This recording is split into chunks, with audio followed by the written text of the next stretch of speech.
সাবা আপনাকে নিজের জীবনের থেকেও বেশি ভালোবাসত, আর তাই আপনার ভালোবাসা নিয়েও চিরতরে চলে যাচ্ছে। তুমি তুমি শক্ত হও তো, একটু শক্ত হও। ভেঙে পড়লে তো হবে না। আসলে সাবার টিউমারটা ব্রেনের এমন একটা ক্রিটিক্যাল পজিশনে,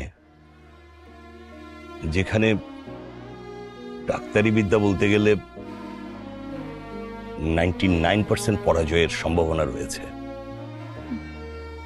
কিন্তু এই পরাজয় মেনে নিয়ে আমি মাঠে নেমেছি। রাইট রাইট ডাক্তার, একটা শেষ বিশ্বাসে। একদম একদম। আচ্ছা, সাবা এমনিতে এখন কেমন আছে মানসিকভাবে? আছে একই রকম, তবে একটা বিষয় তোমাকে বলা হয়নি। কি? শোনো,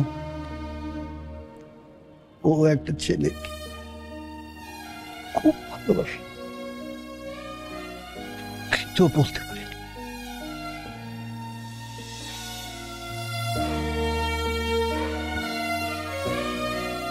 আপনাকে ঘৃণা করা, আপনার সাথে খারাপ ব্যবহার করা, এগুলো সবই ওর অভিনয় ছিল।